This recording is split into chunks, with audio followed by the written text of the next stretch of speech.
अस्सलाम वालेकुम नाजरीन, INE टुडे न्यूज़ में आपका खैर मकदम है। आइए देखते हैं ये तफसीलात।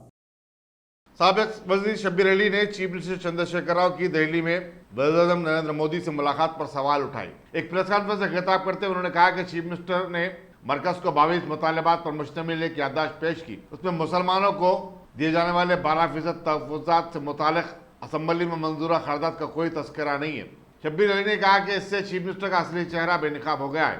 वो बार बार कहते रहे कि वो किसी भी सूरत में मुसलमानों को तहफ़्फ़ुज़ात दिला के रहेंगे, खा उसके लिए अदालत जाना पड़े या दिल्ली में धरना दिया जाए। शब्बीर अली ने कहा कि इस मामले में अब तक चीफ मिनिस्टर ना तो सुप्रीम कोर्ट से रुजू हुए और ना ही दिल्ली में धरना दिया है। RTC रोड ट्रांसपोर्ट कॉरपोरेशन एक सबसे बड़ा इदारा है जिसमें लगभग 1,05,000 मजदूर काम करते हैं, ड्राइवर्स, क्लीनर्स, कंडक्टर्स। इसी तरीके से बाबू तेलंगाना रियासत में RTC रोड ट्रांसपोर्ट कॉरपोरेशन सबसे बड़ा इदारा है जिसके पास 1,06,000 मजदूर काम करते हैं और 11,000 बसें हैं और 1 करोड़ आवाम को रोजाना एक मुकाम से दूसरे मुकाम को ले जाते हैं। ऐसे बड़े ट्रांसपोर्ट को चीफ मिनिस्टर साहब ने उनसे बात करने के बजाय उनको धमकी दे रहे हैं कि तुम लोग अगर हड़ताल करेंगे तो मैं सबको डिसमिस कर दूंगा। चीफ मिनिस्टर की जागीर नहीं है कि 1 लाख मजदूरों को, एम्प्लॉइज को RTC के डिसमिस करेंगे। तुमको डिसमिस करेंगे तो आवाम एक दिन आएगा कि तुमको भी डिसमिस कर देंगे। CM साहब, अभी दशहरा है, बदकम्मा है, आवाम परेशान है। फौरी आप इन मजदूरों के कायदीन से बात करिए, एम्प्लॉइज से, और उनके जायज मुतालबात को कबूल करिए।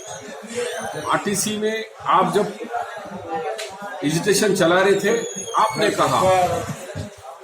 आपने कहा ढाक डाले कि मैं अगर हुकूमत आंध्र प्रदेश जबकि मजदूरों के मसाइल नहीं करके अगर कुछ भी एक्शन लूंगा तो मैं देख लूंगा। तो आप ऐसा दिख रहे हैं कि यू टर्न चीफ मिनिस्टर है। आप जब एक बात करते हैं, अब एक बात करते हैं। तो आप पुलिस राज, पुलिस डंडे से हुकूमत नहीं चला सकते या गुंडा राज से डरा के हुकूमत नहीं चला सकते। आपका जवाल बहुत करीब है। आवाम आपको बहुत जल्द सबक सिखाएंगे। फिर भी आपके जरिए मैं डिमांड कर रहा हूँ कि फौरी दशहरा और बदकम्मा को जाने वालों के लिए तकलीफ है, गरीबों को तकलीफ है। आपके लीडर्स, आपके कायदीन लग्जरी गाड़ियों में घूम रहे, उनको फर्क नहीं गिरता, लेकिन गरीबों को फर्क गिरता है। इस पे फौरी बात करके RTC की हड़ताल खत्म करा।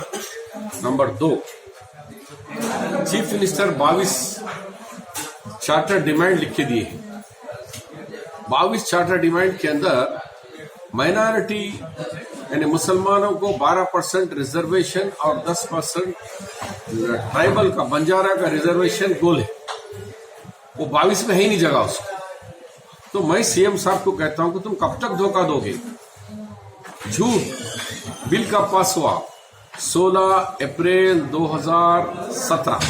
आज क्या है, आज हम है अक्टूबर 2019 में है, यानी 2 साल 5 माह हो गए, 6 माह हो गए, यानी 2-2.5 साल हो गया है। ये बिल कहाँ है? मैंने RTA में डाला, वहां से जवाब नहीं आया। दिल्ली RTA में डाला, वहां से जवाब नहीं आया। होम मिनिस्टर को लेटर लिखा सेंट्रल के, क्या बिल कहाँ है? वहां से कोई जवाब नहीं आया। एक जवाब आया, हम 3 लेटर लिखे, गवर्नमेंट ऑफ तेलंगाना कोई जवाब नहीं दे रही है। उसके बाद हम फाइल को बंद करके रख दिए हैं।